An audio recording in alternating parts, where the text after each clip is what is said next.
everyone, it's Precious. Welcome back to Reading Through the Generations. I thought today I could share with you my reading plans for this summer.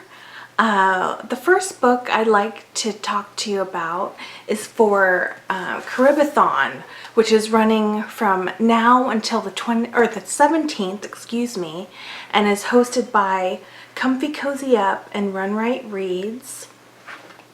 These Ghosts Are Family by Maisy card, and I was told that if you like homegoing,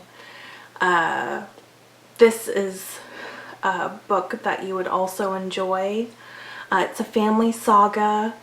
It follows the Solomon family, who one gentleman, Stanford Solomon, has kept a lifelong secret, and it's about the repercussions of that secret. And we follow the entire family from their roots in Jamaica to modern day Harlem. The next readathon that I'll be participating in is the Big Book Summer Challenge, hosted by Sue Jackson, and this runs through the entirety of the summer. So you have 3 months to read a chunky monkey book that's longer than 400 pages, and there's a giveaway at the end of the summer. And the book that I've chosen for this readathon is The Overstory by Richard Powers. This is a Pulitzer-winning novel. I've already begun it, and it's absolutely stunning.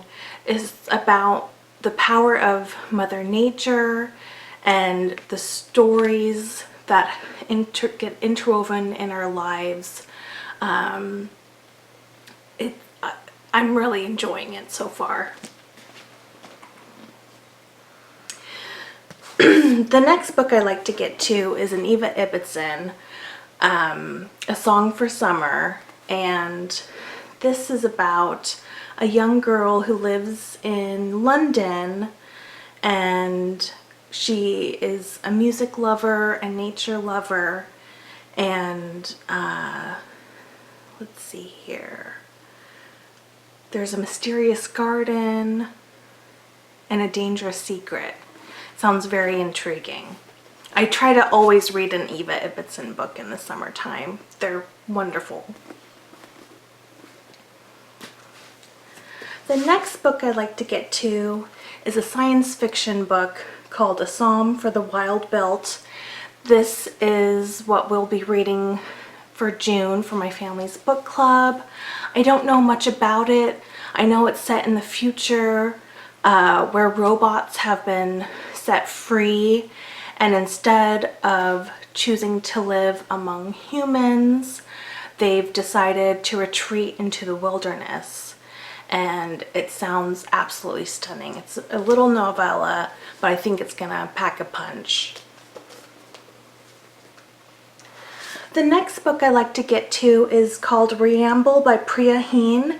This is a new release, and I first learned about it from Sean the Book Maniac.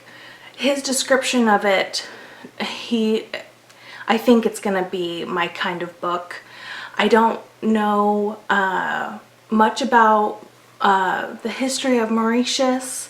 We follow a young girl from there, and it's a coming-of-age tale, which is one of my favorite genres to read, and it's going to be full of history and culture, which are more things that I enjoy reading about. So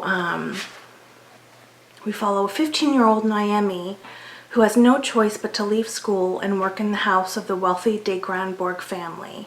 Just across the road from the slums where she grew up, she encounters a world that is starkly different from her own, yet one which would have been all too familiar to her ancestors.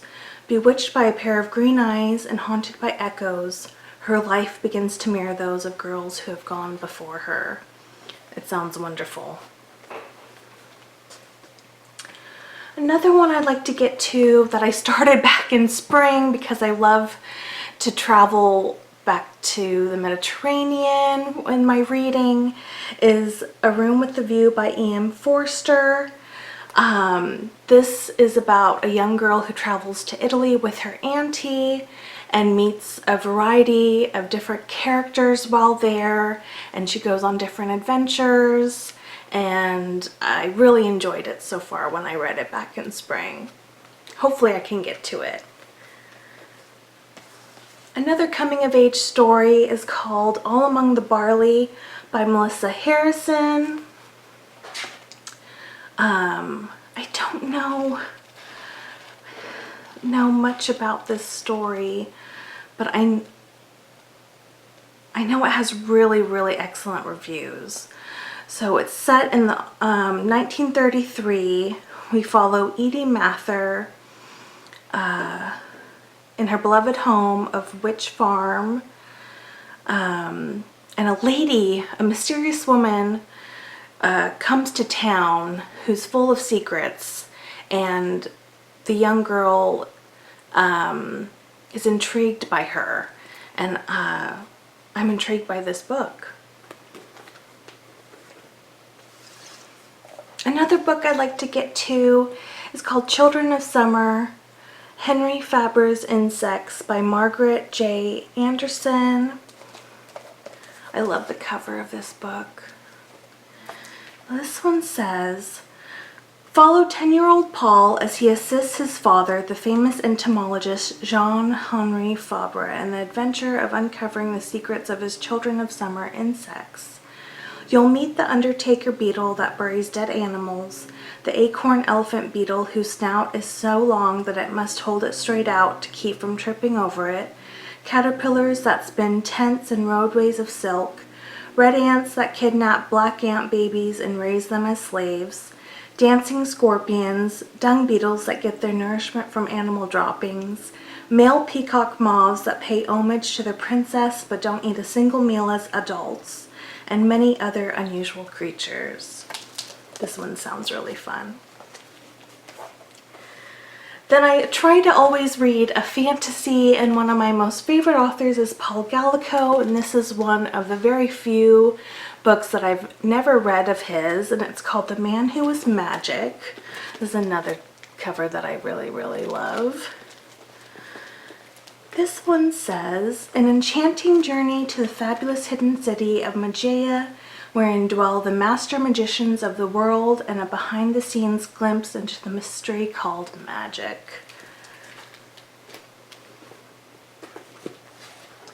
Then I have some mysteries. Last month, one of my favorite reads was Murder at the Palace by Margaret Dumas, and this is the sequel called Murder in the Balcony, a movie palace mystery. I love going to mysteries totally blind, so I think this will leave off or start where we left off in the first book. Then another favorite series of mine, cozy mystery series of mine, is the #1 Ladies Detective Agency. I don't read these in order. This one's called The Colors of All the Cattle by Alexander McCall Smith. And in this one, Ma Patakwani, who is the headmistress of a local orphanage, has a proposition for Ma Precious Ramont's Way, which will alter all her plans and possibly her life. I've already started June reading this, and I'm enjoying it so much. Then I have some nonfiction. I have this lovely book called Wordsworths, Gardens and Flowers, The Spirit of Paradise by Peter Dale and Brandon C. Yen. And this one is about William Wordsworth's gardens at Dove Cottage and Rydal Mount are amongst the most popular destinations for Lake District tourists. Whilst there are numerous guidebooks tracing out the contours of Wordsworth's gardens, there has not been a single thoughtful book that explores both the gardens and the poet's literary uses of flowers. This book debunks the popular myth that Wordsworth was, first and foremost, a poet of daffodils.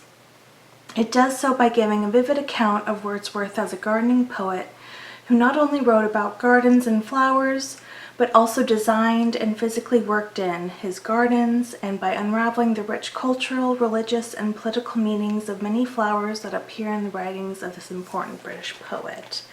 And it has gorgeous illustrations in it. So I think I'll really enjoy this. And then, last but not least, I have Around the World in 80 Plants by Jonathan Drori, illustrated by Lucille Clerc. This has been on many TBRs this year, and I'm hoping I can get to it this summer. I think it's going to be very inspiring and full of history and will fill me with joy right before bed. So those are all my books that I plan to get to this summer. Please let me know what's on your planned TBRs and what your plans are for this coming summer. Until next time, take good care. Bye-bye.